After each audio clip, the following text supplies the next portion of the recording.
Things feel bleak right now for the New York Jets. Let's try and figure out a path to turning around the 2024 season today on LockedOn Jets.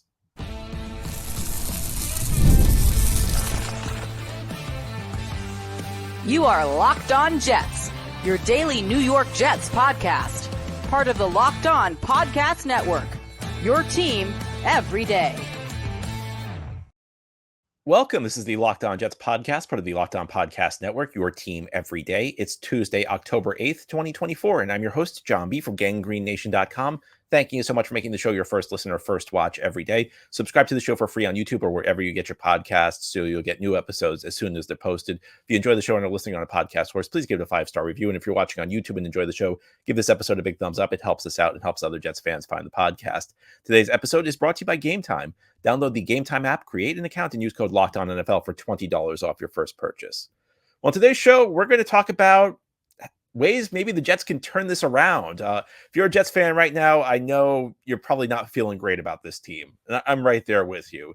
The last couple of weeks have been very difficult to stomach. This was a team that was so hyped. The Jets themselves were really leaning into the idea that they were going to be a contender this year. And through the first 5 weeks of the season, the Jets have looked anything like a contender. Let's try and figure out some ways this season can improve. And I'm going to start by talking about the big-time players on the Jets, or at least the guys who are supposed to be big-time players on this team, because there are not many of them who are living up to their potential right now. I mean, we can leave Aaron Rodgers out of this because I think Aaron Rodgers is dealing with a different opponent. Aaron Rodgers is dealing with father time.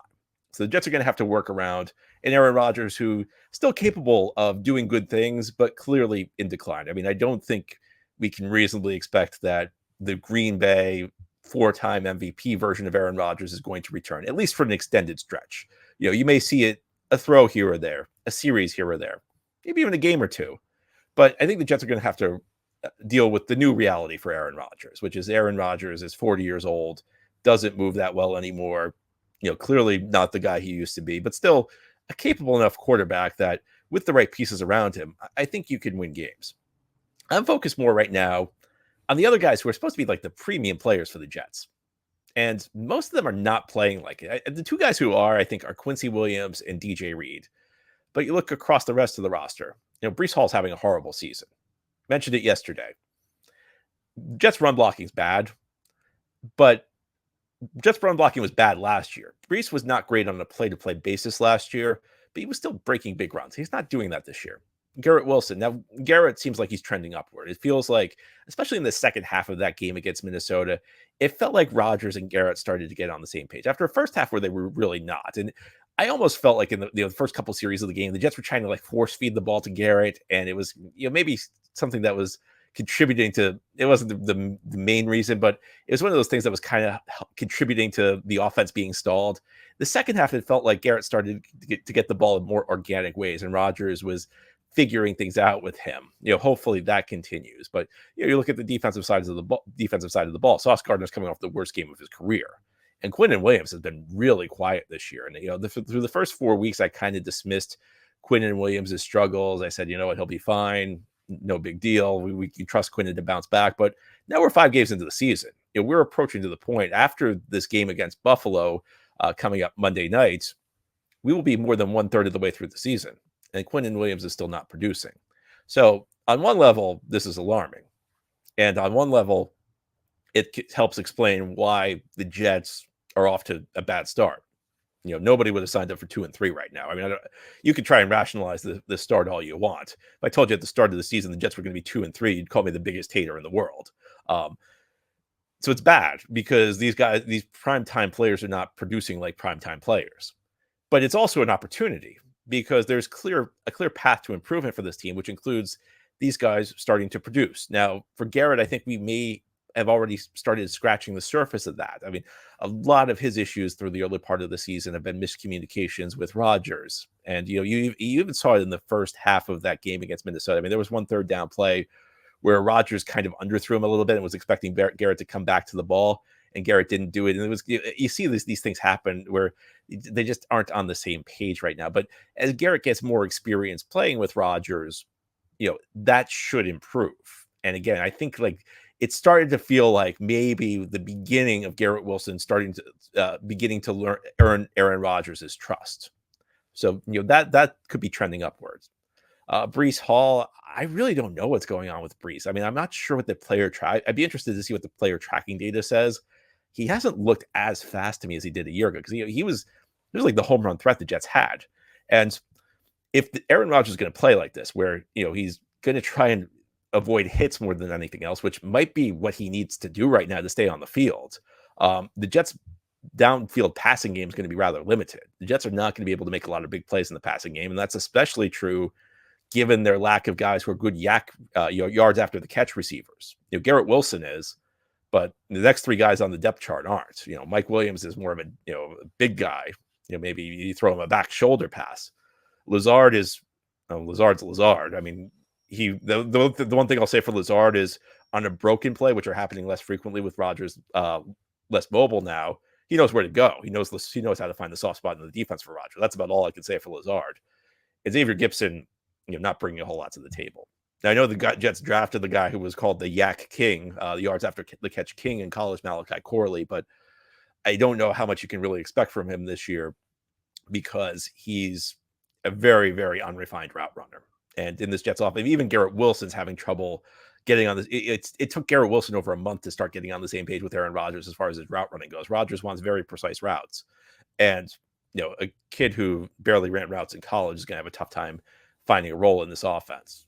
So that all this means is that the Jets are really going to lean on Breece for the big runs. The Jets offense, their home run plays are really going to lean on Breece Hall. And I don't think it's any accident. This is an offense that really lacks big plays right now. I don't think it's an accident that all three of their scoring drives were aided by something that had nothing to do with the offense. Defense pitting the Vikings deep on the first touchdown. And then Xavier Gipson breaking off a big return, giving the Jets a short field.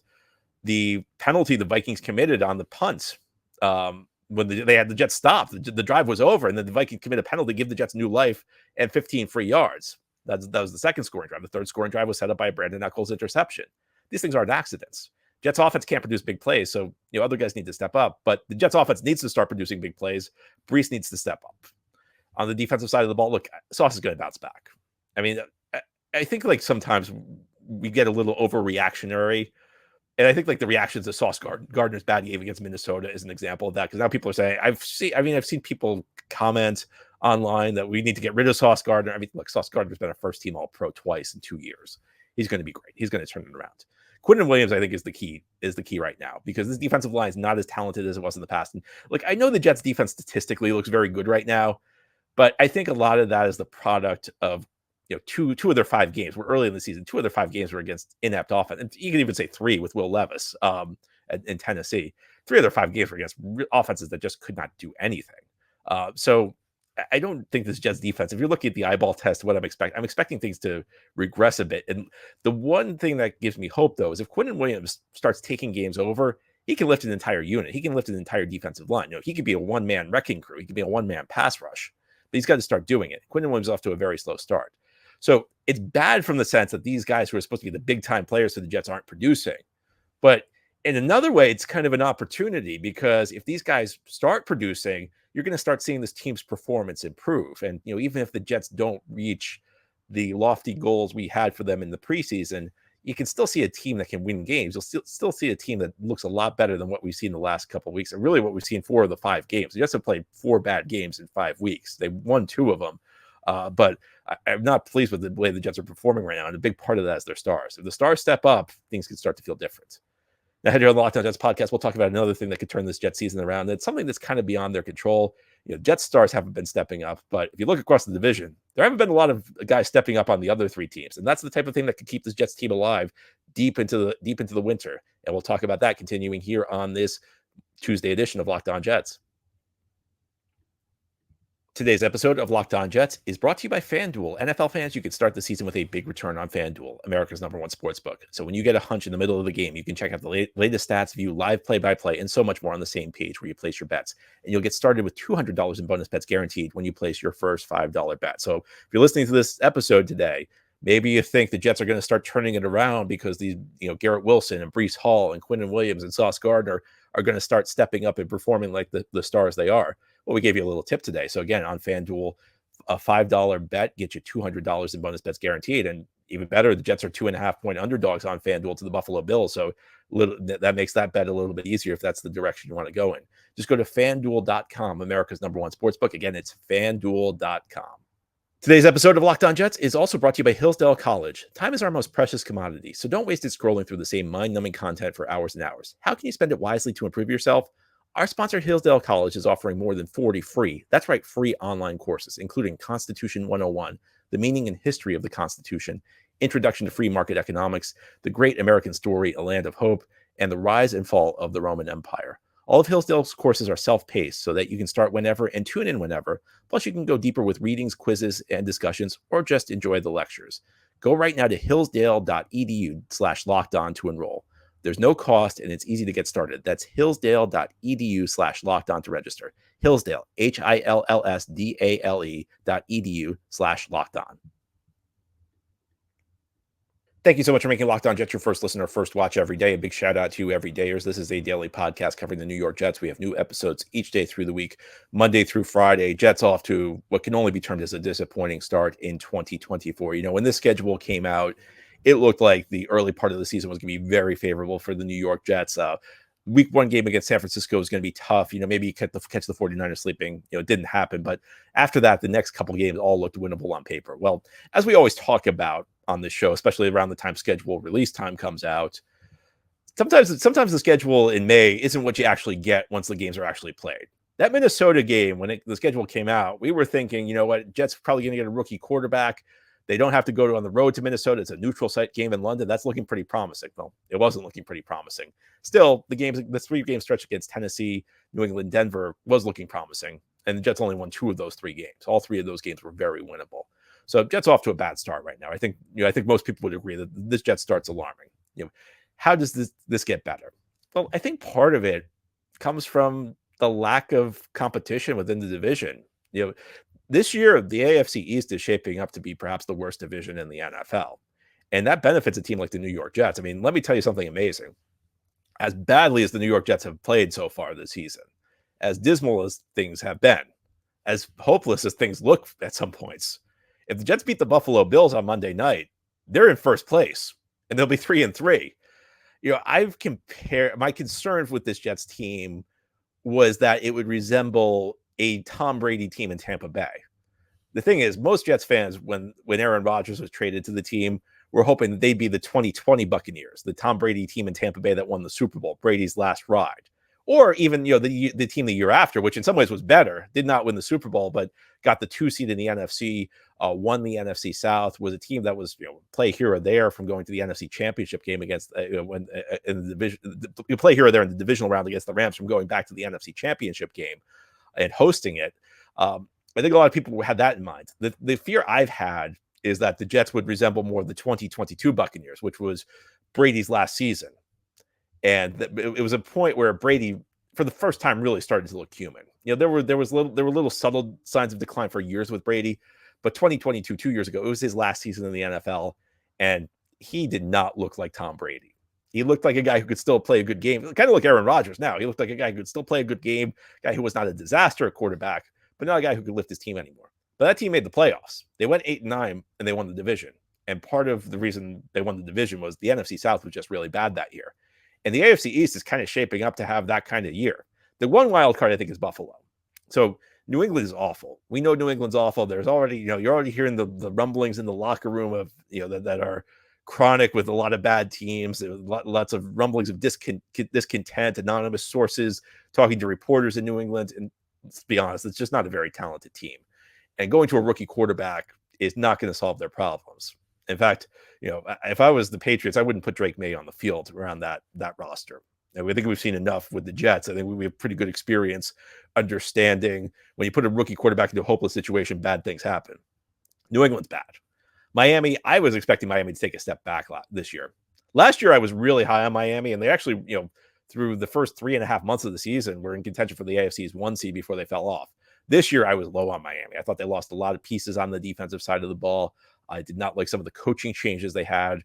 And of course, this year they've gotten off to a slow start. And, you know, you don't know what's happening with Tua Tagovailoa. But I think at this point you'd have to say Miami is not looking like the dynamic team they were a year ago. The team that beat the Jets both times, and of course that infamous play on the Black Friday game we won't talk about. The question is Buffalo right now. I think a lot of us were expecting Buffalo to take a step back, but not as big of a step back as maybe Miami. Losing Stephon Diggs, losing some of the guys they lost on defense, the safeties. It was clear that this Buffalo team was not going to be as talented as the team from a year ago. But it's still a talented team. It's still got good coaching, and it's still got Josh Allen. So the question is, how much would Buffalo fall off? And the truth is, sometimes you lose big guys, but they can be additions by subtraction. Diggs was a source of a lot of drama in their locker room last year. You did not know how, just getting rid of him would impact the vibes in the locker room. There were a lot of questions. And through the first 5 weeks of the season, I think Buffalo kind of remains an enigma because they got off to that 3-0 start. Now they've lost 2 in a row. Josh Allen played poorly against Houston. It seemed like he suffered some sort of injury in that game to his head. He returned to the game. It's not entirely clear what happened with Josh Allen in that game or why he was allowed to return. But Buffalo's their team right now, 5 weeks in. It's tough to have a good feel about them because they started 3-0. They've lost 2 in a row. On the other hand, losing back-to-back road games against teams like Baltimore and Houston, two of the teams that are projected to be the top teams in the AFC, even if Baltimore got off to a slow start and they've kind of turned it around. There's not a lot of shame in losing to those teams. So there's a lot of questions about Buffalo right now. If the Jets can beat the Bills, again, they're in first place, and this division could really turn into a dogfight. If the Jets lose to Buffalo, and if they lose convincingly, that's the point where, you look at this and you say, I don't know if it's going to happen. But if the Jets beat Buffalo Monday night, suddenly, the path to the division title, there's a plausible path where maybe 9 wins get you the division title. It still may not happen. I mean, with a team with quarterbacked by Josh Allen, always going to be dangerous, always going to be a threat to run off a bunch of wins, always going to be a threat to, have a big season. But the Buffalo loses 3 straight games, sometimes those 3-game losing streaks kind of lead to a snowball effect. Sometimes that leads to, it happens with bad teams like New England where you lose a couple of games and players start questioning things. You have some discontent in the locker room. It also happens with good teams. A 3-game losing streak, especially you lose a game where you're going to hear all week about how the Jets are in disarray. That's going to be one of the storylines of the week, and it's not entirely inaccurate. If Buffalo goes out and loses to a team like that, that could lead to all sorts of questions in Buffalo. It could also lead to the Jets maybe gaining some confidence. I mean, sometimes when you're on a stretch like this, where it just feels like nothing can go right, you just get like that one thing that turns it around. If you're watching the baseball playoffs, you see this where a guy's really slumping and he just hits like a little ground ball to the right spot, gets an infield hit, and that just kind of relieves the pressure. And suddenly he starts hitting with confidence. The same thing can happen for a football team. You just get like that one positive thing. That one thing that helps build your confidence, the one thing that shows you that the roof is not caving in, it can make a big difference. I think that we're going to talk a lot about this in the days ahead. This game coming up for the Jets is going to be a really important game. It might be one of those games we look back on as the turning point of the season. And if the Jets can win it, suddenly this team is very much alive in the division race. I don't know if this team might still be there, with seven teams making the playoffs with, 3 wild card spots. You still might be able to get a wild card at 9 wins, but if Buffalo loses this game, we're going to start to wonder, will 9-8 be enough to win the division? And that could be enough for the Jets. Now, head on the LockedOn Jets podcast, we're going to talk about something the Jets can control because it's not just enough for other teams to be bad. Even if you have 4 shaky teams in your division, 3 of them are not going to win the division.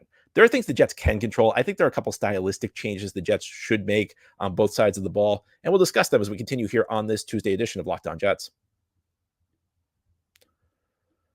Episode of LockedOn Jets is brought to you by GameTime. GameTime is the best place to get your tickets, and GameTime has a new feature called GameTime Picks, making getting tickets for your favorite live events even easier. GameTime Picks filters out the fluff to give you only incredible deals on great seats, so you don't have to waste time searching through thousands of tickets. I've used GameTime myself so many times. It's really easy. Just even an hour or two before your event, you pull out your phone or mobile device. I can't believe some of the deals I've gotten. I'll tell you another thing. A couple of times I haven't used GameTime to get tickets. I've kind of regretted it. There was one time recently I went to the theater and I was a little disappointed because my view was obstructed.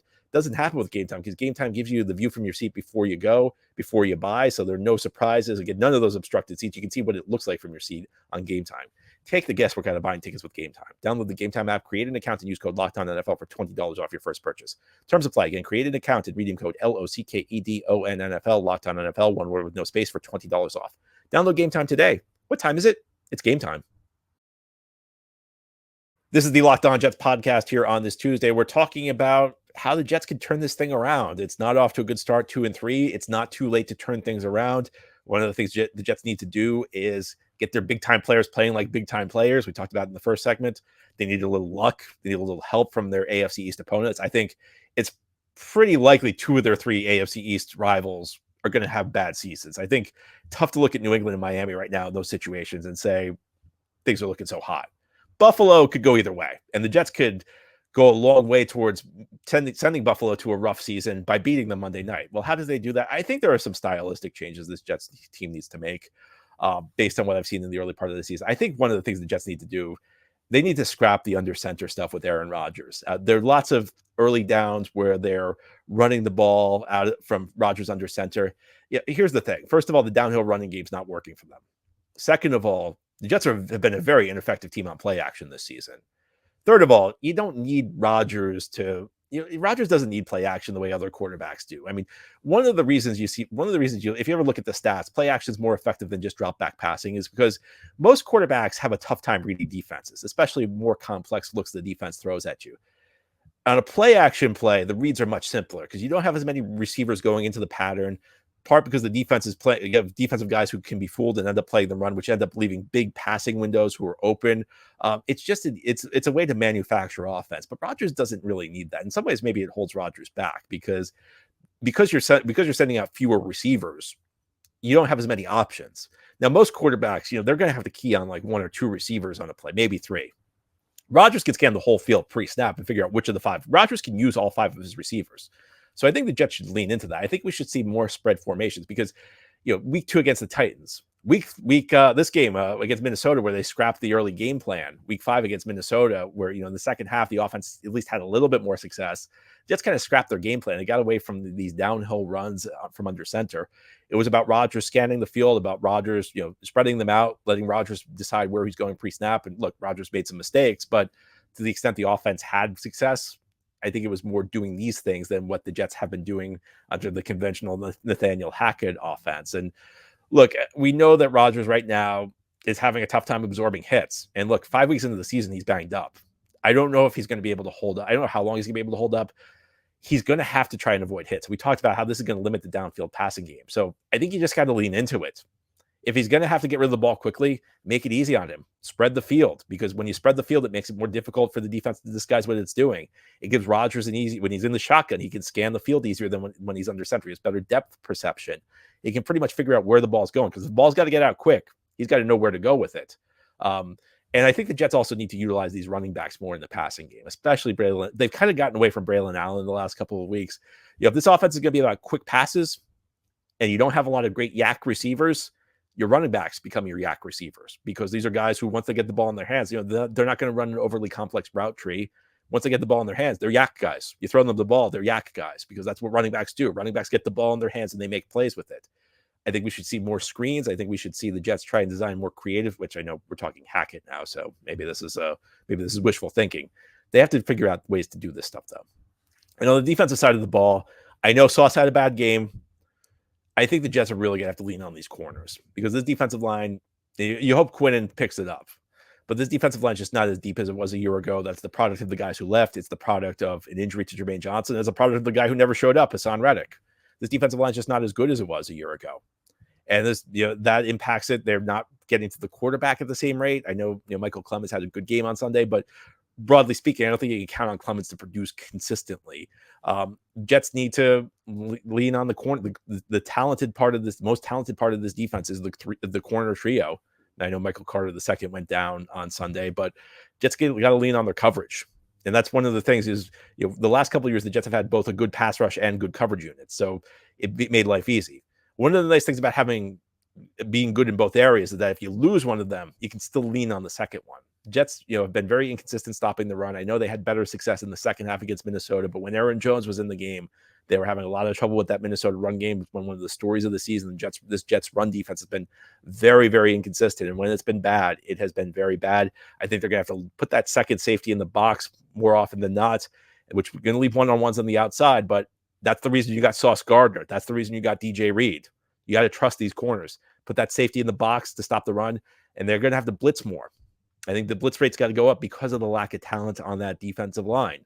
And again, that means when you blitz, you're trusting your corners one-on-one. Well, isn't it great if you have to trust your corners one-on-one to have Sauce Gardner and DJ Reed?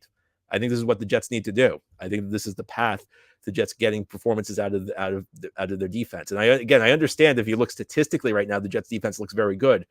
I don't think that that's going to sustain itself based on the quality of play. I think the quality of play has to go up because they're not going to face these offenses that have such trouble moving the ball going forward. I think a lot of the Jets' statistical success so far has been based on the offense that they've been playing just not being very good. I think that the overall level of play of defense needs to improve, and that's how you do it because you have three great corners when everybody's healthy. You can lean on them. Trust them to play one-on-one. And, maybe that can be one of the recipes to help turn this thing around. Anyway, that's all for today's episode. This has been the LockedOn Jets podcast, part of the LockedOn Podcast Network. Your team every day is our motto. If you enjoy the show, hit the subscribe button where you're watching or listening so that you'll never miss an episode. If you enjoy the show and are listening on a podcast for us, please give it a 5-star review. And if you're watching on YouTube, give this episode a big thumbs up. It helps us out, helps other Jets fans find the podcast. Enjoy your Tuesday, everybody, and send in your mailbag questions. Tomorrow we'll do our weekly mailbag show. Can't wait to answer your questions.